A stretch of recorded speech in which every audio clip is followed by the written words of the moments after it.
you're put in this situation because of all the pressure that's coming with the money that you put out, the time investment that you have takes over your mind. It's unfortunate. It is unfortunate, and we tend to live in a society where we always want a tangible result. We want that championship. Bingo. We want that trophy. We want that medal. And I shared this with you earlier before we came on. I sense when I do some games, you hear what the parents say, and sometimes it's not even what they say, it's how they say it. They kind of live vicariously for their children. I always believed if you were a junior varsity coach, it's your first job. Get them ready for varsity. You can't get kids ready for varsity if you don't put them in. You always hear, oh, they're not experienced. Well, how do you get experience? I see this every time I ref a game. What is the coach there for? The coach is there to coach during the game. Coach not just the player, but the person as well. A coach can draw up a play in a huddle at a timeout, and daddy's saying, do this, do that. So right there, That's destroyed. And I'm going to quote someone who, Bill Fox, God rest his soul, great coach, better man. Bill Fox had a really good saying. He said, we could have the greatest game or the greatest 2-hour practice, and your mom and dad can ruin it in 5 minutes at the dinner table. It is so true.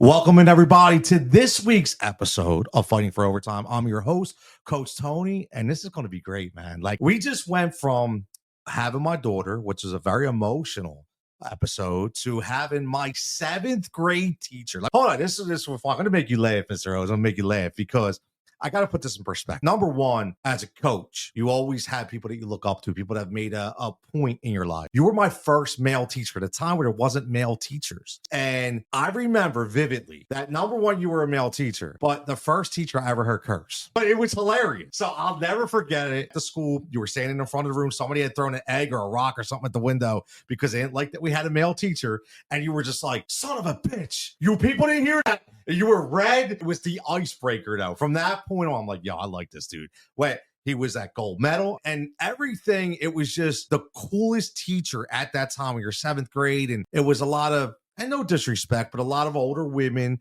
that you had that were kind of like on the last legs. And here comes this young, flashy guy, had a nice big ring on. And I was like, wow, man, all right. I can get down with this. And ever since then, man, like, you could tell your knowledge for Notre Dame, you were a sports guy, and man, the rest is history. Here you are right here for the Fighting for Overtime episode, man. Thanks for so much for coming here live. Glad to be here, Tony. Thanks for asking me. Yeah, man, absolutely. And just for you all that don't know, he's going to get into it, but this is 30 plus years experience coaching or umpiring and refereeing. Yeah. And coaching, basically, 30, right? Yeah. Over 30. Over 30 years. And, we talk about the landscape has just changed. And again, this is not just all negative, but we do have to bring things up and kind of just like how things have changed and put it in perspective. But let me just talk about your overall experiences from 30 years ago to now. If you could just kind of put a stamp on the one thing you think has changed the most, whether it be from a personality, from a sport, just from anything in that whole Catholic League, right? Northeast League, big wide range of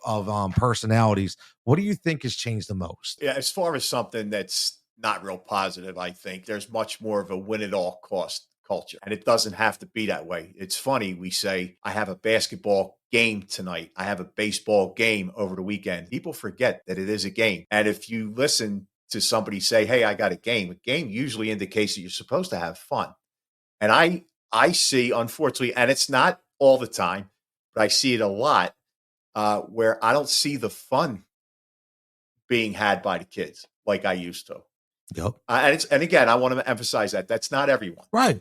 100%. But it is something I see a little more of, and it's sad a little bit. It is sad.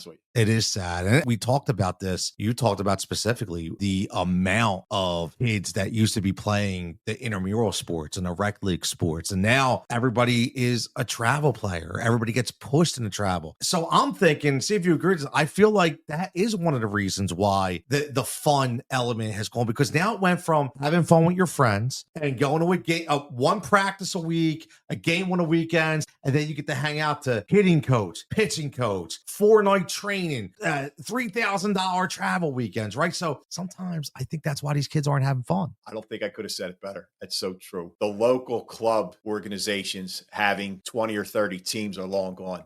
Just to give a couple examples, your Liberty Bells, your Crispins, your Parkwoods, your Somertons, they still have teams, great kids, great coaches, but they used to have a ton more teams than they do now. What you're seeing is, and it's with most sports too, these club travel teams, soccer now, Soccer's huge. softball and baseball. Yep. Lacrosse, AAU basketball is another one. We could get into stories about that. Yes, we could.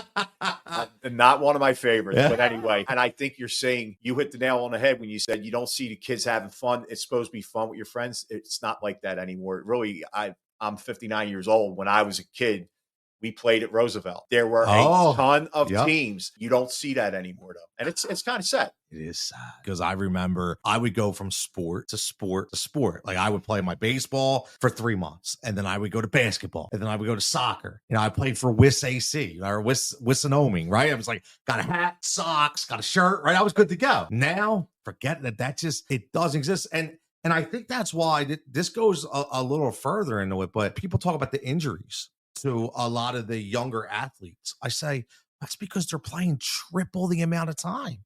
I mean, they're burning themselves out. I want to get into that part too. But yes, physically, it's taking a toll on their bodies. But Tony, what I see is that actual burnout. You got a kid that's playing club soccer and CYO soccer. And then for his local team soccer, he's playing 12 months. And by the time he's 14 or 15, he's like, I don't enjoy it anymore. It's not just the physical toll. Man, it takes a mental toll big time. They don't enjoy it because I think maybe not intentionally, there's a lot of pressure put on. Paying $3,000 for you to play club soccer, you better be good. And not everybody's going to be Pele. No, you know? Well, people think they're going to be Pele. Yeah, yes, they do. Yes, they do. You know, and it's funny because I did a whole episode last year, and you want to go back, Fighting for Overtime, following all podcast networks. And I had the percentages of the kids that played Division I, and it was mind-boggling how low of a percentage is. And I used to say, we all know, you can see the kid. Most likely, it's always the kid who you see wants to do it, not being forced to do it. It's a kid who wants to be in a gym every day. He's voluntarily doing it. He wants it or she wants it. I see that. But the problem is that's far and few between. A lot of it is the parents pushing the kid to that point and pushing to that level and berating them and beating them up mentally about it. And it's not good, man. No, it's not. Again, I go back to the pressure that's put on the kid. And think about this for a second. And I see this every time I ref a game. What is the coach there for? The coach is there to coach during the game. Coach not just the player, but the person as well. A coach can draw up a play in a huddle at a timeout, and then little Mary runs out and daddy's saying, do this, do that. So right there, that's destroyed. And I'm going to quote someone who my brother played for, Father Judge, Bill Fox, God rest his soul, great coach, better man. Bill Fox had a really good saying. He said, we could have the greatest game or the greatest 2-hour practice, and your mom and dad can ruin it in 5 minutes at the dinner table. It is so true. I'll tell you what, that brings up one of the topics you talked about was the ride home. And I will say this, it's crazy because I have two thoughts about this. I'll see what you think about it. Number one, I do think, and I should say I do know from coaching that there are parents that are very vindictive and very toxic. Simple as that. But there's also that indirect feeling of when you're on the sideline, and I've been there. Everybody knows me. I'm fully transparent. I'm sitting there going, wow, why is Johnny playing over my kid? What do they think he's so much better? It's an indirect human thought because I'm saying to myself, I'm paying all this money. Why am I being like that? It's because it's hard to explain, but you're put in a situation because of all the pressure that's coming with the money that you put out, the time investment that you have takes over your mind. It's unfortunate. It is unfortunate, and we tend to live in a society where we always want a tangible result. We want that championship. Bingo. We want that trophy. We want that medal. And I shared this with you earlier before we came on. I sense when I do some games, you hear what the parents say, and sometimes it's not even what they say, it's how they say it. They kind of live vicariously through their children. Yep. I think that can be very unhealthy, unnecessary and unrealistic pressures on your kid. And again, I go back to they should be having fun. Yes, it is. It's a nightmare. It is. And it just continues to get worse. And I don't see it getting better. It is problematic. But one thing I want to make very clear, there are people who cheer their kids the right way. They don't get enough credit. They're doing it the right way. They're letting their son or daughter be coached. Yep. They're not screaming from the sidelines. They're cheering. but they're not screaming for their son or daughter to do a certain play differently when the coach drew something else up. And they don't get enough credit. But unfortunately, I think we have a little more of the negative. I go back to what's the coach there for? You're right. And I'm trying to think, I don't know if it was a college coach was watching a reel about it. And he was like, look, what I do, yeah, I can coach. But when I go watch my kids, I shut up. That's on you. When the kid comes home and complains, don't tell me. And I think that's the problem. And again, I'm guilty. I did it in the beginning, but I learned. I made mistakes and I learned. Because when I start coaching, I'm like, wait a minute, I'm not liking this guy, but I was that guy. Unfortunately, sometimes you have to learn from what you do, but not everybody has an opportunity to learn. They got one shot, one child, one kid. And that's why, again, I wanted to do these shows to bring awareness. And maybe you look at yourself in the mirror a little bit. Maybe you're like, you know what? Maybe he's right. Maybe that is me. What am I really doing? Right? Because I do think that can help sometimes. Absolutely. It's funny you bring this topic up. God rest his soul. My father passed over 20 years ago, but he was my greatest teacher, hands down. And he was my greatest coach, and he probably never realized it. Let me explain what I mean by that real quick. My father, when my older brother and I played at Roosevelt, he coached, but he would never coach us. I think right there speaks volumes for how he had a pretty decent perspective. He would never, ever yell at a coach, at an umpire. And he more or less told us, I'll keep it clean. But he says, you know, basically, you disrespect a coach or an umpire, you know what'll happen when you get home. And I'll just leave it at that. And the other thing, he kept us humble. I'll never forget this. As long as I live, I was in 5th grade. And we played up at Ethan Allen School. Oh, wow. Indoor gym. It was like a matchbox. It had a low roof. And I was on the Robins. Our team named orange shirts. We were called the Robins. And we won 24-23, and I scored 24 points. I scored all the points. I was a little taller, and I actually stopped shooting. My coach took me out. I didn't want people calling me a gunner or a hog or whatever we used to say back then. I get home, and I'm thinking my father's going to pat me on the ass figuratively and say, oh, you were great, son. First thing he said to me, got to learn to go with your left hand. And he said, you can be better with your foul shots. And man, I was young, but I knew where he was coming from. Yeah. That was Pop. God rest his soul. I love it, man. Because I hate to say, but we live in the it's all okay society, right? And granted, I do think there's a line. But I think unfortunately some people are way over the line and way under the line. You know, you can these kids do need to be challenged. They do, but there's a way to do it. Have you ever coached girls? Oh, yeah. I've always said coaching girls is a different dynamic. It is. Right? Emotion. You'll know right away if you're going too far. And they can't handle it. And that's when you need to do. But I've been to some, man, and they just don't know when to draw the line. Now you're silenced. As a coach, now you're not getting anywhere. Now you're done. She's just shut down now. And no matter what, you could be telling her the best thing in the world. Doesn't matter. So I think that, unfortunately, one of these issues we deal with today is there's that line. Nobody's in between. Either somebody is far too low to just say, it's okay. No matter what you do, it's okay, to where they're in your face wanting to rip your nuts out. Right? I mean, let's be honest. Yep. But there's no in between, right? No. And one of the things you asked me if I coach girls.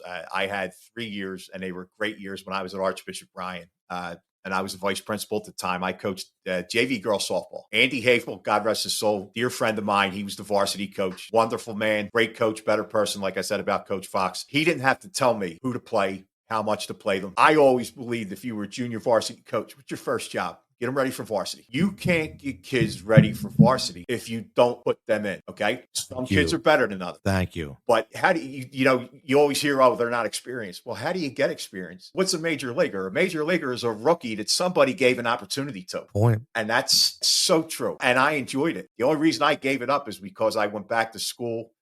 I went to St. Joe's and got my master's degree, and I just didn't have enough hours in the day. I didn't want to leave. Thank you so much. Absolutely, I appreciate that. Man. We'll say this. I'll give a plug to St. Joe's. The Hawk will never die. Oh, there you go, man. That's awesome, man. But, you bring up a great point, because that JV varsity thing is, man, that brings up a lot of good and bad points. I know, especially in this area, it's been miserable on many different levels. But you make great points. What I've always said, how do these kids get the experience if you don't even let them get in? That what happens if they are a 3-year junior varsity player and their 4th year to go to varsity? They've never had an opportunity. They're already done. Unless they have a position because there's nobody there, they're probably not going to play. I just think that we've lost focus on the high school experience. And that's supposed to be a fun 4 years. Yes, it is. Right. Those are the best 4 years of your life. That's what we've always been told, right? Mm-hmm. High school, best 4 years of your life. I graduated from North Catholic. I never thought that I would like going to school with all boys. And I tell you what, it was the best experience in the world. Same here. Right? I mean, I was like, I got up. I didn't care what my hair looked like, right? I didn't care, right? Some of us don't have to worry about that anymore. I just and give it was one always, of these. always smooth, though, man. Yeah, Always smooth. Yes, it was. But the only thing I was worried about was my hair looked good for 2:45 at the bus stop with the little flower girls hopping on the Dunkin' Donuts. I mean, that's all I'm worried about, right? What if you don't go to college? What if you don't play after you're 17 or 18? It's all for nothing. And I'll tell you what, it's a shame. And I don't really think that element is fixable, to be honest with you, because it just continues to happen. As far as I know, at least up here. Here's the thing with that. I will say this. I very, very respectfully kind of disagree on one thing you just said. No, and to be honest, I'll use basketball as an example. Okay. If you ask a good basketball coach, what's their favorite part of coaching a team? The real good ones will say their favorite part is practice. The games are secondary, okay? Because it's within those 2 hours you can have the most impact. And we talked earlier before we came on. I was always a believer that you can learn so much from playing on a team. Besides the basketball, you learn to work with people. You learn to take instruction. You learn to take criticism. And sometimes that criticism can be pretty damn hard. Yep. But you learn. So when I hear somebody say it was all for nothing, that part I kind of don't agree with, because if you put it in perspective, that's up to the player who went through it. You can take a step back and say, hey, I did get something out of it. Maybe I should have played a little more. Who knows? And there might be disappointment on that end. But I always believe that if you have the right perspective, time is never wasted. You can always learn something. And maybe sometimes, this might be unfortunate, sometimes you learn a lesson. Okay, I'm not going to be like that if I want to coach. And that's just as valuable. That's true. If that makes sense. Listen, and again, that's why I love having conversations. Yeah. Because I'm the first person to say I'm not always right. And I feel like conversations are always learning experiences. You have a lot more experience than I do, which I love it because I don't get that other element. And you're right. I do not disagree. I think sometimes we may get jaded from personal experience. Sure. Right. And definitely. It's very hard to see it all. Maybe if I didn't have 3 kids who really got screwed in certain situations, I'd be able to see it differently. And I wouldn't have all these people that are agreeing. Yeah. But there's also people that don't feel that way. Right. And I've always said that not everybody's right. Everybody has their own experience. My thing is, I just think that sometimes mentioned about what they make of it. So I look at that and go, the only thing I would say is, yes, sometimes though, they're hindered by how much they can make of it. And I want to ask you this question. I'm curious to see your opinion on this. So last episode, because I had mixed reactions with this statement, and I feel very strongly about this. I feel that if you are a coach, say you're a coach in Mayfair, and and there's only one team right now, is still Mayfair Shamrocks or Holy Terrors? There is no Mayfair. Really? That's not to say there aren't teams that aren't from Mayfair. Like Holy Terrors, for example, is a Mayfair team. But when I was playing, when I was a kid, you had all of them.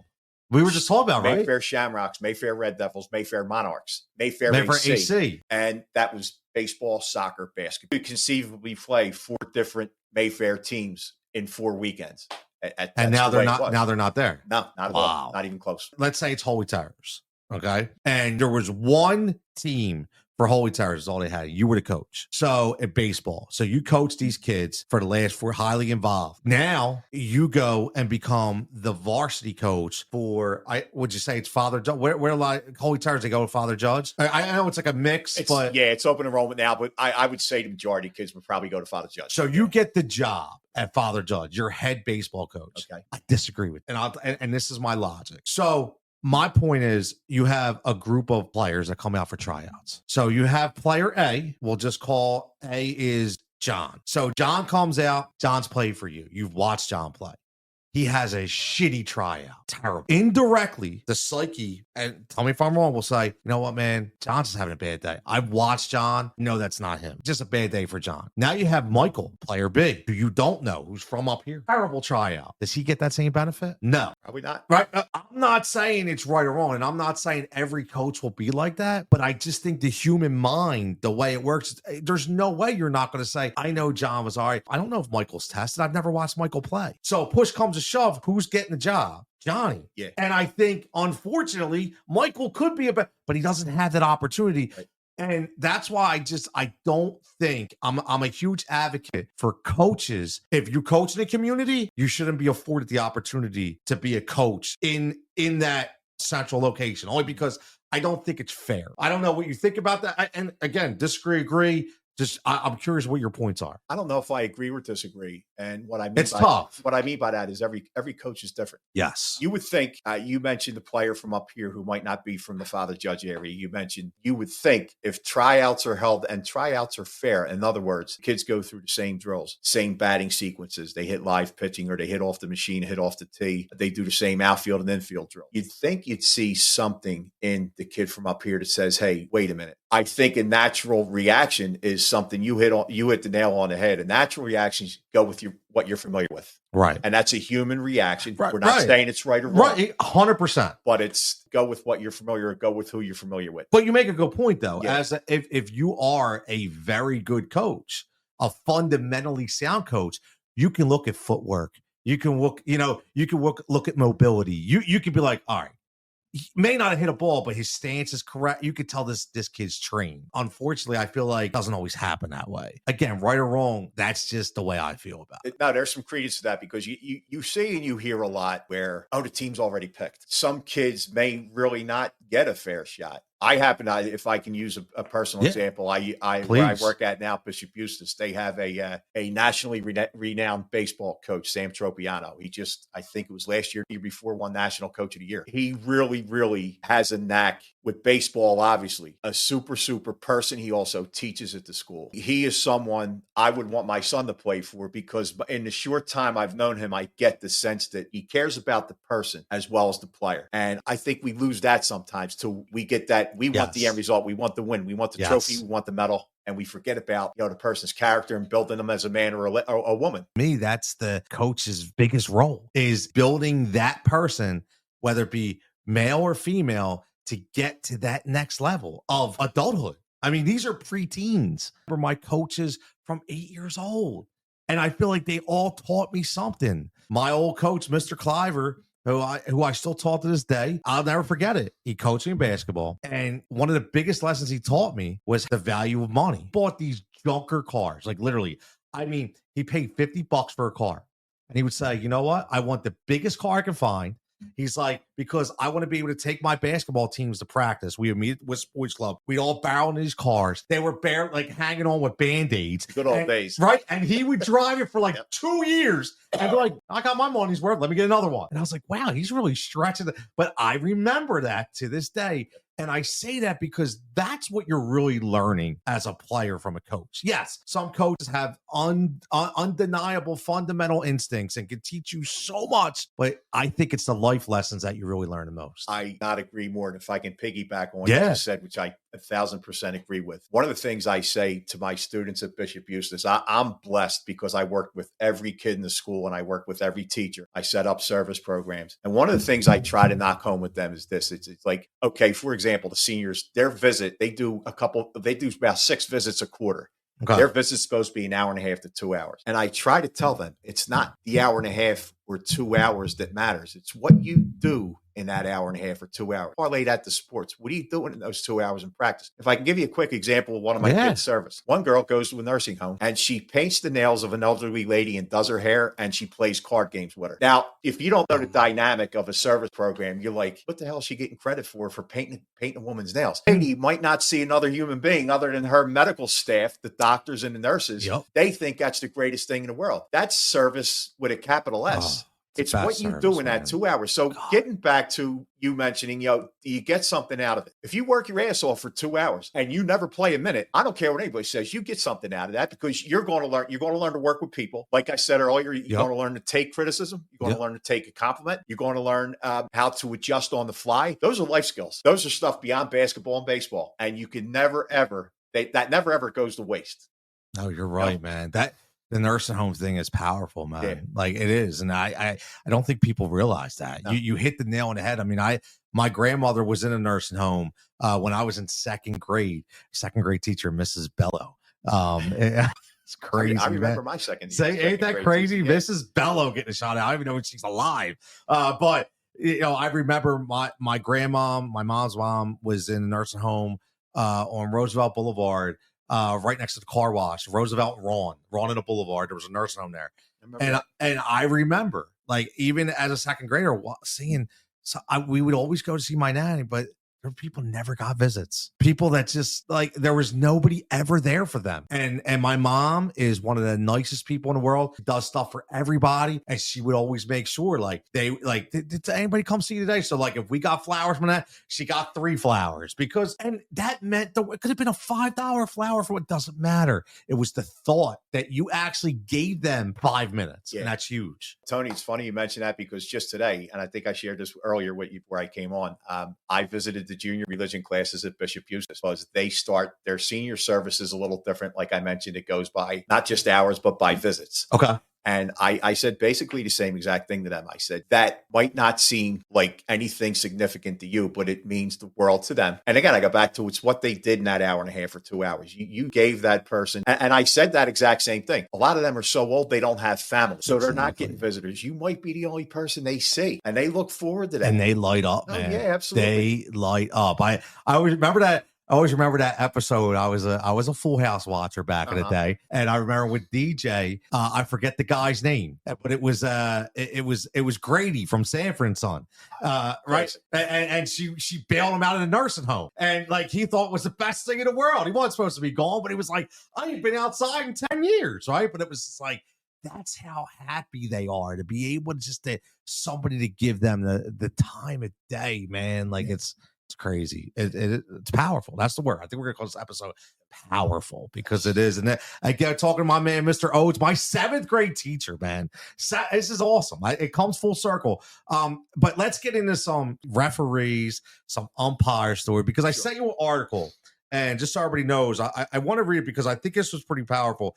This was on KUTV, just posted this week, talking about a referee shortage. This was specifically in Utah, but I think the title of it is huge because it says, referee shortage in Utah highlights growing hostility in youth sports. And it starts off, it says, it's a problem that's becoming all too familiar on sports fields across the country. Referees are facing increasing hostility from parents and coaches, leading many to quit. And it says this is a troubling trend that's playing out in Utah, but all over the country, raising concerns about the future of youth sports.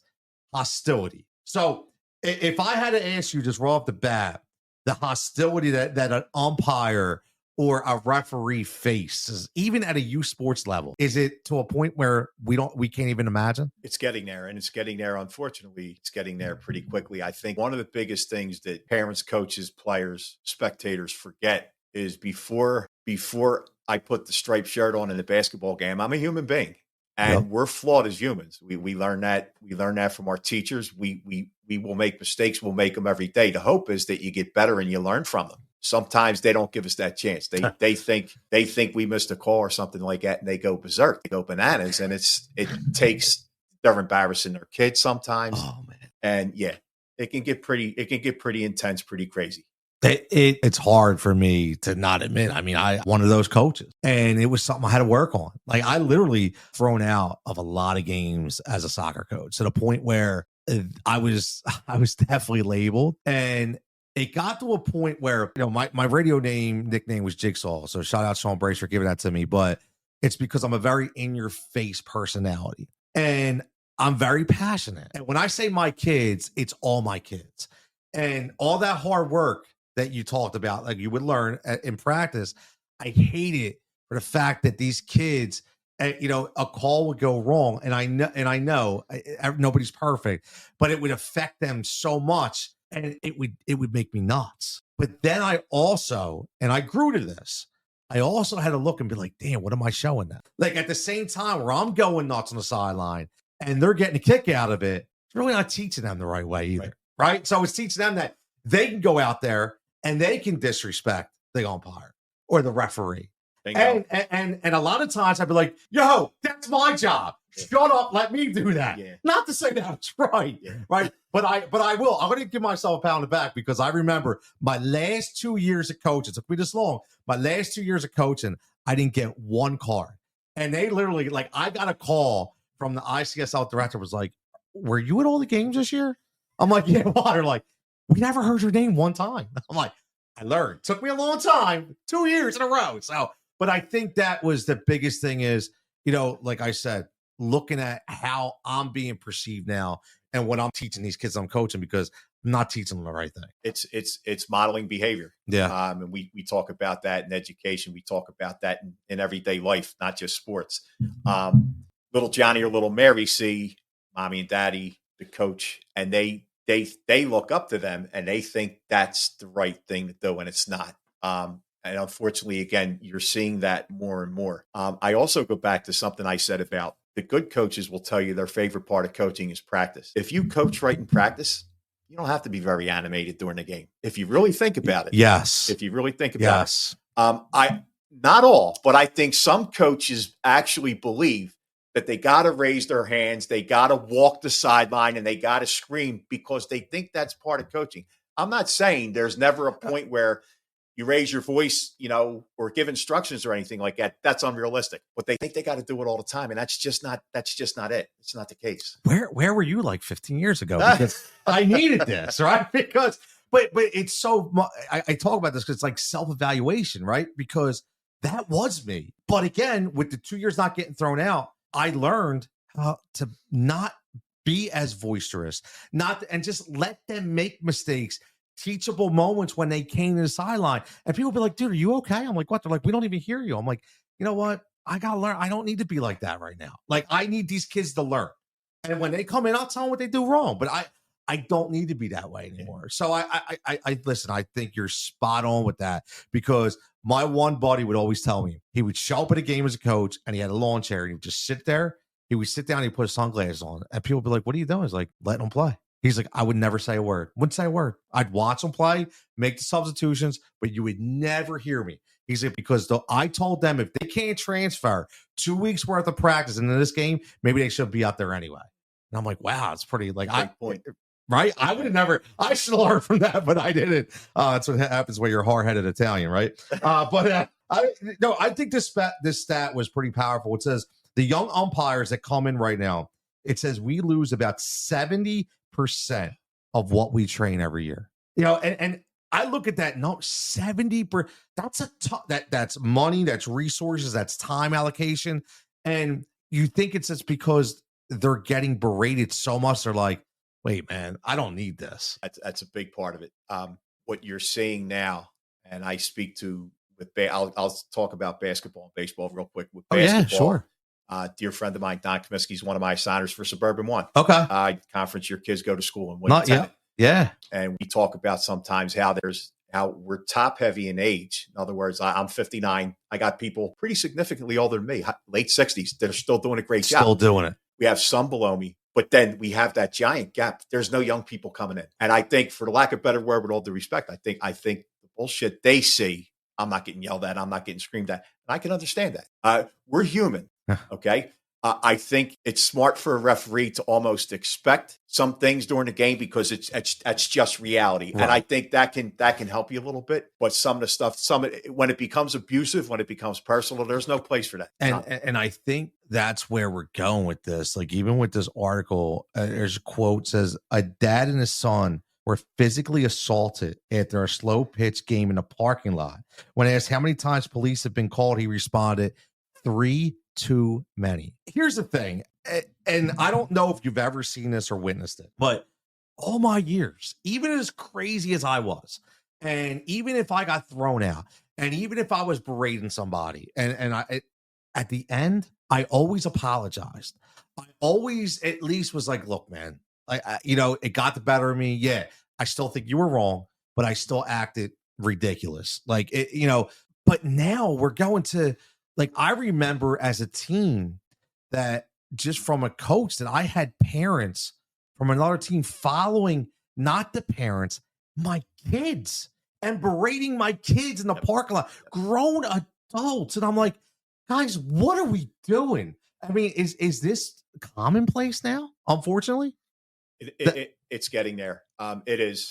I say it, and it's unfortunate. It's sad. Wow. I get back to, it should be fun. We call it a game. We call it a game for a reason. It should be something that the kids enjoy, and not only enjoy, but learn something from. And that, when they experience something like that, or they pay witness to something like that, that takes away from the learning experience. I really believe that. I'll share an experience I had. Now, these are 3rd and 4th grade kids. I mentioned earlier before we came on that 3rd and 4th grade people, 3rd and 4th grade, boys and girls mixed, because most of them, them playing basketball for the first time.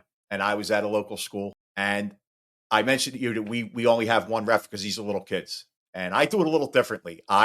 If a kid walks or travels and they're out front, they're not going to the basket, I stop and I explain. I try to teach them. It's the teacher in me. It's just what I do. And I really enjoy doing that. Well, there was a ball went out of bounds, and I'm handing the ball to a little girl. So I'm by myself. So I'm handing her ball. And all of a sudden, this mother comes up to me behind my back, gets right in my face. You got to be kidding me. You got to see that. And my first question was, see what, ma'am? I said, I'm ready to hand the ball in to administer the ball for an inbound play. I said, what do you want me to see? My daughter just fell, and I think she was pushed. I said, ma'am, I said, I'm sorry. I said, I am by myself. There's no way I can see when I'm administering the ball I have to, because the girl's this big. I don't want to, drop the ball on her or anything like that. And she just kept going. I said, ma'am, that's enough. And she just wouldn't. So I had to toss her. This is third and fourth grade. You think I want to go like this at a third and fourth grade game? Yeah, you're there thinking this is going to be cool, man. Like I get to watch these little kids play, and I'm going to help them out, and you got to deal with that. Yeah, and to be perfectly honest with you, I had 3 or 4 parents from this school. They come up, they shook their head. They're like, I don't know how you didn't toss her the first time she opened her mouth. I said, look, you're trying. Yeah, you're trying. You give them a little leash, but then the leash becomes shorter every time you keep going. And eventually I had to do what I had to do. And I don't like to do that. There's no fun in that. God. And like I said, what are the kids witnessing? And what do they grow up understanding? Yeah. And man, Mr. Odes, I still call you Mr. Odes. I'll always call you Mr. Odes. That's okay. Yeah, it's funny. Like growing up the way we grow up, there's just certain people that you just respect so much. You're always going to call them Mr. or Mrs. Yeah. And I would do it as a coach. Like I had a couple parents that I was coaching their daughter, and they were probably twice my age. But it was just in my power to call Mr. Like, what are you doing? Well, I'm like, I don't know. It's just me. Like it's the way I was brought up, and it's what I learned. Tony, I'm 59 years old. I still say Mr. Say, I mentioned a friend of mine, Don Comiskey. Don, unfortunately, like myself, he lost both parents. Just lost his mother the other day. Oh man! Always called her Mrs. Comiskey, Mr. Comiskey. By the way, Mr. Comiskey was not only my favorite baseball coach, but I learned a valuable lesson from him. I had one season where I would make contact, but I would hit everything in the air, and I wasn't hitting the ball hard. That man never gave up on me. That man said, Mike, he says, you're going to be batting third. You're going to be playing. He says, you got to just stick with it. And eventually I came out of it. It's like anything else. I see guys making $40 million a year. They go into slumps too. It happens. It happens. And sometimes it gets mental, and you over try, and you try too hard. You press. Great man. But I don't think I ever called him Don once. His name was Don also, and Mrs. Comiskey, Lorraine. I never called them by their first name. That's just the way we were brought up. You're so right. And I think we've lost that too. No, we definitely have lost that. I mean, just when I talked about my old Mr. Clive, I'm calling him. I would never be like, hey, what's up, Bill? No, I call him Mr. C, Mr. Cliver. I mean, that was my coach. Like, we have lost so much. And I know that as a society that we're supposed to change a little bit, but there's still morals that you should continue to keep. That's so powerful. I could not agree more. The core of your character should never, ever change. Circumstances may change, but are you a loyal person to your family? Are you honest? Are you respectful? And are you modeling that for the people around you to see? One of the things I was blessed. I gave a talk to the sophomores during sophomore retreat, and it was about charity. And our patron saint, St. Vincent Pallotti, was big on charity and service. And I told them, I said, sometimes the littlest things you do, saying hello, holding the door for someone, I said, you have no idea what's on that person's mind and how much that small act of kindness can mean. And you saw their eyes light up a little bit. I think I got that one home. It makes you feel pretty good. Yeah, man. But it's so true. And I go back to your question. We have to model that. That should never change in us. I'm not saying we're not going to make mistakes. No, because we're human first before anything. Yes. But that should your core values. I think stay the same. They have to. And it's up to us. And I will say that. I know I always took it personal as a coach. It was up to me to instill that in my team. And I'll give you a quick example. So when we would practice at soccer, multiple fields. Now, I have, at that time, 15, 16-year-old kids. Look, I'm not a big advocate for foul language all the time. I get it. They're going to slip, things of that nature. They're kids. I understand that. Well, we're practicing next to fields that have 9 and 10-year-old girls playing. So I overhear a couple of my players, F this, F that. I'm like, yo, I'm like, dude, do me a favor. Look around you. Understand where you're at. I'm like, yo, Luke, you got a little sister, right?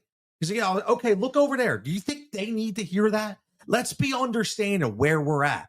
And they're looking at me like, oh, coach, I'm sorry. I'm like, don't apologize. Just don't do it. But certain things, because they're not even thinking about that. And it's I say it, it's our job. I take it as an honor. It's my job. It was my job, but it was my job to make sure they understood that. And I could see like the other coaches and other people like, wow, yeah, that does still exist. And I think that if more of us continue to hammer that home, I think we got a shot. I totally hope anyway. Absolutely. No, I hear you on that. And if I can say something, what players and students, if they're playing for their school, what they don't realize is they're representing whoever's on their jersey. That's true. Bishop Eustace, Parkwood. That's true. William Tennant. And I want to say this because I think this is very much connected to basically our whole discussion. I know when my brother played at St. Tim's and Father Judge, and I played at St. Tim's and Father Judge, you would run through a wall to play for your school. It is the total opposite. And I go back to AAU. Yeah. They're telling kids in 5th and 6th and 7th and 8th grade, CYO sucks. It's not important. Yep. This is where you're going to get better. And they lose that camaraderie with their classmates, their teammates that say, Our Lady Calvary, St. Tim's, and it's sad. It used to mean the world to play for your school. Kids would be devastated if they got cut from their school team. Yep. It's just not like that anymore. And that saddens me because sucks. I know how much it meant to me to have St. Timothy's and Father Judge across my chest. Listen, we have gone through that in this community multiple times. We've gone through the coaches saying, you're not allowed to play for your club team. You're not allowed to play.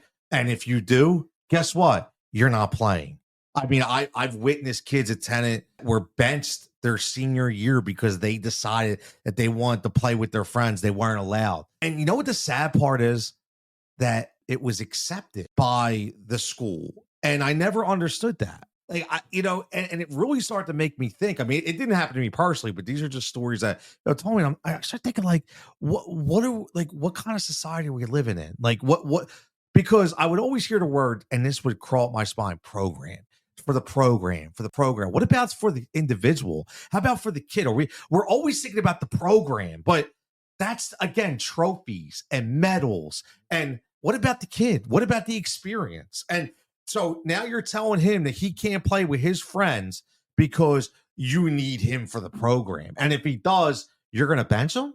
That's just wrong, man. That's just wrong. I think to again piggyback on what you just said, I think another issue is, like, I remember when I played ball, sports were seasonal. Yes. You'd have soccer or football in the fall, basketball in the winter, then you go into baseball. You have summer leagues in basketball and all that, but you basically were seasonal. What I see as an absolutely huge problem now is all these sports are now becoming 12-month. So you want to play high school baseball and you're on the football team, your coach wants you at 7-on-7. Your coach wants you in the weight room. So there's conflicts there, even at the school level. That's true. Your AAU coaches tell you your ass is on the bench if you don't show up at the game. Yet you have a baseball game for your high school. You're putting the kids in a god-awful spot. You are. And it's hard. It's hard. I kind of like the way we had it when I was a kid a long time ago. Yeah. We were seasonal, and we didn't have that issue. And I remember specifically at Father Judge, I played basketball my first year. They told the kids on the football team, do not even think about going on the basketball court until you're done. And they didn't get done until after Thanksgiving. They played Abraham Lincoln High School. Yeah. The Judge Lincoln game. The turkey game, man. So absolutely, turkey ball on Thanksgiving. Yep. So now it's just the opposite. And I think it's putting the kids in a bad spot. And indirectly the parents too, because the parents have to make decisions. Am I going to pay $3,000 and let Johnny or Mary play AAU? Or do I want them to play for the school? That's tough. It's a lot of pressure out there. It is. And I don't know if you're a big fan of I'm a big fan of the Pivot podcast, and I love it with Ryan Clark. He always has some really good guests on, and it's just funny, but he had Del Carey on. I don't know if you heard this. Del, got to give him his props, man. Like, he was specifically talking about AAU, and he said, I pulled both of my kids out of AAU. And they asked him why. He said, because I wanted them to enjoy other sports. He's like, sure, they trained, but they weren't. I still said that they can still enjoy other sports while I can still allow them to train on what their craft is going to be. He's like, and I don't regret it, and I'm so glad that I did it. And funny, those kids kind of turned out okay, didn't they? Yeah, they did. So, like my whole thing is about that too, is the muscle memory. Like different sports, you use different muscles, right? That's so. That was so huge about that. And I hope you didn't think that we were going to go through a podcast without mentioning the Fighting Irish. Oh, come on, man! You know they were coming up at some point. Notre Dame fan that's right me, here, baby. That's me. Well, that's why I said. Remember, that's why we relate to you so much, because it was like, here's a male teacher in a female-dominated society. Okay, we finally got one of us, right? And he's a Notre Dame. All we talked about was the Fighting Irish, man. We knew it was a national holiday. And I was always in a bad mood if they lost over the weekend. Yeah. Yes, you were. Yes, you were, man. Absolutely. But no, you're 100% right, man. 100% right. The reason I'm bringing them, there's actually a point I'm trying to make besides bringing up Notre Dame. When they recruit football players, they specifically tell them, don't you dare not play basketball or baseball. Really? Yes, they do. Now, you would think you got a 5-star quarterback coming in, they're going to say, we don't want you getting hurt. No. For the exact reasons that they like multi-sports players, because they're better athletes. And they also believe in the experience. I'm not saying Notre Dame's perfect, but that's the way they recruit. The reason I know that, I was blessed. I've been actually been out to their fantasy camp twice. I had a sack my second time. Get out. I just want you to know. Yeah. I call you Rudy 2.0? Yeah. Rudy was offsides, though. No, he was over the line. I thought he was, too. It kills me to say that, but my man was offside. Little run ain't getting in there that quick. I have an advantage. You know what I mean? He's this big. Dude, that's hilarious. Oh, my God. I love it. I love it, man. This is awesome, man. Like, just be able to share a microphone with you, man. And because I didn't know that. I would have never known that about Notre Dame. And I think, why don't other universities do that? I think most of them do. Okay. I do. I'm not saying all. I don't know. Right. But I think they have the mindset that the better all-around athlete is probably going to wind up being the better player. And like you said, you use different muscle groups. You learn different concepts in different sports too. You also learn how to be coached by different people. Yes. And everybody has different terminology. There's a lot of different things, man. Like, why? It's what I don't understand. We're in a world where everybody wants to be so diverse, but we want to pigeonhole these kids. Yeah. I don't understand. I'll never understand. It's got to be, I really do think the whole NIL thing has changed everything. It's changed a lot of perspective. I don't know how you feel about that. Let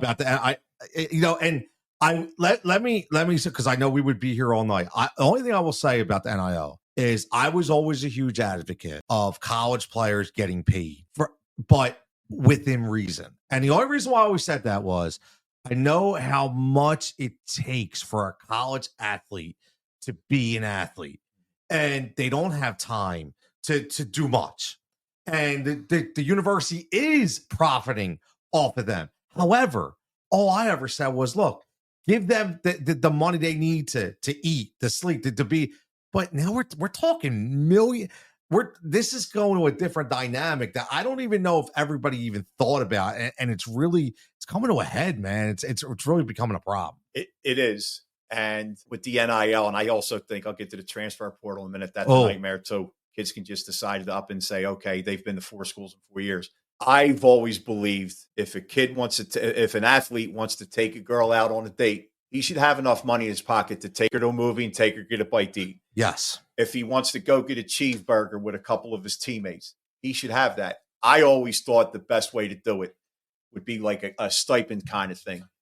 Give the kids, and I think it shouldn't just be your revenue sports, because I'm always a believer you share the wealth. If you do for one, you do for others. Even the tennis players that might not get 80,000 fans at a game, right? They should be treated with respect. Also, your swim team. I agree. But I think it is getting out of hand. I know me with Notre Dame. Their running back was offered $4.5 million from the University of Georgia to transfer, and he said no. Wow, that should not be happening in college. Not just because it's Notre Dame. I would say the same thing. I would say the same thing if Notre Dame tried to pull somebody from there. You're getting it's crazy. $4.5 million just to transfer. Jeremiah Love. I'm not a big follower of college sports and that dynamic, but I just feel like eventually something's got to give. What I'm hearing, and again, I'm not saying at all that I know everything, far from it, but what I'm hearing fairly consistently is that eventually this is going to fall on the university on how to handle it. Then you're getting into, well, technically the university is paying these athletes. Technically they're professional now. You're opening up, and don't think for a minute, this maybe not the money yet, but this is filtered down into high school. Oh, you see kids transferring. I see it with basketball and football a lot. They'll go to a school, they'll live up here, but they'll transfer to IMG Academy in Florida or one of the top schools in the country out in California, Texas, or Florida in hopes to getting more exposure. It's crazy. And it's a dangerous path we're heading down. It really is. Well, and like you said, it filters down. Yep. And it comes back as we kind of finish this out about coming back down to the parents and coming back down to that pressure. I say these two words a lot: parental pressure. And I think that's the problem. That it's really centralized in that problem of the money. And so whenever you talk about money, it's always problems, right? More money, more problems, right? I mean, and that means whether you're benefiting from it or you're not, but just the fact that it's there and it's for the taking. And now high school 2 years from now is probably going to be 8th grade, right? Let's be honest. It's all going to. You said the transfer portal, and I'll never forget. Last year, I had the head coach of, his name was Justin Newton from Reinhardt University, Christian Academy School. The first thing he said was, Tony, the transfer portal. He's like, it's not going away. We have to adjust. But man, has it made life hard? He's like, because every year you're teaching a new class. It's got to be tough. It used to be, if you remember, not too long ago, if you wanted to transfer, you sat out a year. I got in high school too. I remember when my brother played for Coach Fox. I know I would hear my brother and my dad talking about high school players wanting to transfer, and they wouldn't because they'd have to sit out a year. And I don't think they were allowed to transfer as seniors. It was much stricter back then. It's going down a bad slope. Yep. And speaking of that, I ask everybody who comes on the program, because this is obviously a lot of this is about, the May is Mental Health Awareness Month, and whether it be coaches, parents, athletes, we've all had that moment, or we witnessed somebody else had that moment. So throughout your 30 years, whether it be yourself, whether it be a player, whether it be a student, have you ever had to intervene or ever had a moment of, mental health awareness where you had to help either yourself or another student or a player through a certain situation that got to a point where, wow, we really got to nail this in the butt right now? There were a few occasions where when I was teaching at different places, I go back to, we talked about shared experiences with kids being put under so much pressure. Oh, yeah. And I had one young lady who was a high school student, very good soccer player. She really, really, was hearing it. Parents, coaches wanting her to come to college, and she had a meltdown. I was on the student assistance team at this school. I think I shot that to you in the message. Yes. And it can be crippling. It could get to the point where they don't want to play their favorite sport anymore. And man, that's sad. So yeah, I've had experience. I've also seen, unfortunately, we get back to what we talked about in the beginning, the unfortunate things we see at games. You see a kid, if I can share one with you. Yeah, quick. Please. No, quick. The floor is yours. I was doing a kids game at Jardel Rec Center up on Cottman Avenue. Yeah. And I think it was 10 and under, 10 years old. 10 you. Wow. And this kid was pretty good. His father was the coach. I did not know the coach was his father right away. Okay. And when I say he screamed at this kid, you could hear a pin drop in the gym because everybody was shocked at what they were saying. And I went up to the gentleman and I said, sir, as long as I'm here, I said, you will not talk to anybody like that. He said, that's my son. I said, and that makes it right? I said, I don't care if he's your son or not. You don't talk to anybody like that. Not when I'm here. I really do believe that he really set that kid on a path where if that doesn't change, that kid's going to lose all interest. Going to be like, why? He's going to be like, why play if I'm going to get screamed at? And that's not the only example. That's just one that comes to mind because I think the guy thought, well, since I'm his father, I'm okay doing that. No, you're not. It's awful. Might even be worse. Listen, I can think of a lot of, different experiences too, man. And I was at I won't say names, but I was at a basketball game and recently, last couple of years, and I went to watch one of my friend's daughters play, and she's amazing. And I watched the coach literally berate her to the point of her being hysterical in tears and not even wanting to come out of the locker room after halftime. Yeah. I'm thinking, what the hell's wrong with you, man? I understand you want to be hard and we hear about tough love and all that. I get that. But at the same time, man, you are really, these kids are spiraling. And with social media and with text messaging and group messages, and you think they don't have enough to deal with, and then I mean, we are, I just keep saying this, we're doing them such a disservice. We really are. We are. And unfortunately, we're seeing it come to a point where kids are taking their own lives over stuff like this, and it's all preventable. It's all friggin' preventable. So I don't know, man. Like I say it to you, and I say it to everybody, we just do better. You have kids that they feel that if they don't get that scholarship, they're letting mommy and daddy down. And you go back to percentages. How many make it to college athletics, Division I, let alone Division III or NAIA? The percentages are still very small. How many make it to the pros? Maybe 2%, if that. It might even be lower than that. The expectations are unrealistic. And that's sad because like you're breaking a kid down. Yeah. Your intentions might be good, but they're wrong. Yep. And we break kids down sometimes when we're like that. And that's unfortunate. I see it. I see it all the time, unfortunately. And again, we do this podcast because it's all about bringing awareness, and the situations that we've talked about, the situations that people are dealing with right now. I tell everybody, understand you're not alone. We deal with this all the time. Unfortunately, we're not going to change, right? It's not going to change, but hopefully we can raise awareness to the fact that people could be like, hey, okay, it's not just me. It's happened to me.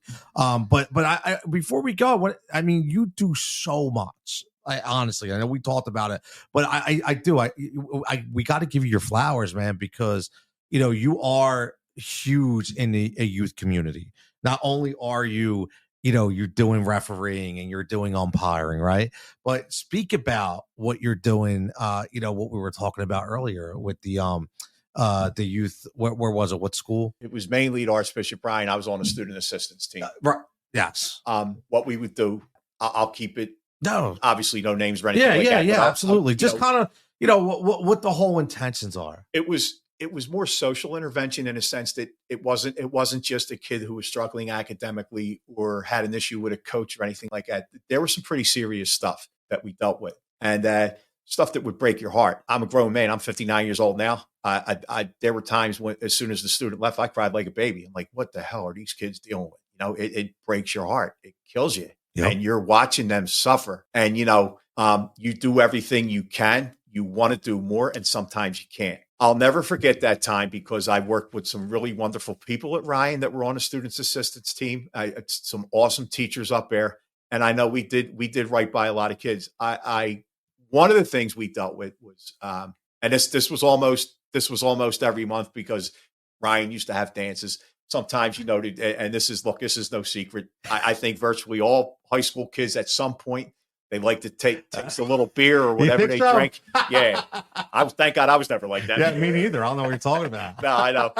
But we would deal with them. And sometimes it was just, they made a bad decision. They were drinking, they learned from it. But then you might have that one time or those two times where there's something underneath and they're acting out. Yep. One thing I've tried to do, Tony, whether it's teaching, whether it's coaching, whether it's refereeing, one mistake does not define a person. And I've had kids flipped off and said something smart in a game. I see them a couple weeks later in another game, come up and say, hey, ref, I'm really sorry. It takes a man or a lady to do that. And so I'm going to look at that. I'm not going to remember them saying F you or whatever they said to me during the game. I'm going to remember that kid took a step, man. That's so important. I think sometimes we don't accentuate that good enough. We always look at the negative. Always. So, yeah. Oh, it's a great way to end. It's true. I think we're wired that way. I don't know why, but we are. And I think that's a great point, because it filters down from a human being level to an adolescence level to your sports level. Yeah. You go out on the field and guess what? You can win a championship and it's up to you. And we're in a shootout and you made 5 out of 5, but you missed. Guess what? We live to play another day. Yeah. We live to play another day. Like that was one of the things I would always instill on my teams. Whether they had a terrible loss or they played like dog shit, honestly. And I knew that wasn't them. At the end, even though I would get in them and I would, but at the end, I'll be like, listen, guys, in all honesty, guess what? Pick your heads up because you're still going to go home and you're still going to get to play your video game. You'll get over it. Now we're going to go back tomorrow. We're going to redo it all over. You can be mad and frustrated, but when you leave this field, understand that you're still going to be you again. It's okay. Like it's so, and I think we all need to learn from that, man. But man, it's powerful. Yeah, and Tony, last thing, one thing I try to do, if you watch me ref a kids game, say a CYO or a Department of Rec game, and you watch me referee a high school game, you'd probably see two different people. What you would notice at the CYO game, I'll talk to the kids. I'm not like a lot of other officials. Now, I can't do that in PIAA. I'd get shot because the first indication, even if it's not showing favoritism, that's exactly what the other coach would say. Yep. Like I'll tell a kid, I'll be running down the court in a CYO game.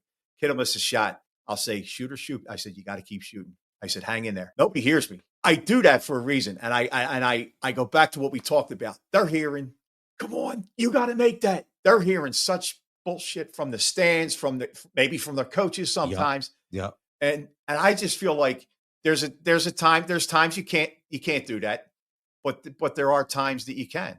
And I as long as I can, I always said this, if my high school assigners ever told me you can't ref kids anymore, I would not do high school. That's the biggest reason I like sticking with the kids.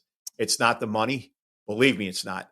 It's something I thoroughly enjoy. You enjoy it. Yeah. You're passionate about exactly. it. And it shows. Yeah. And I always say that when somebody's passionate about something, you see it, you feel it, you hear it. And I'll tell the last story before we get out of here that you just said, how you would talk to the kids.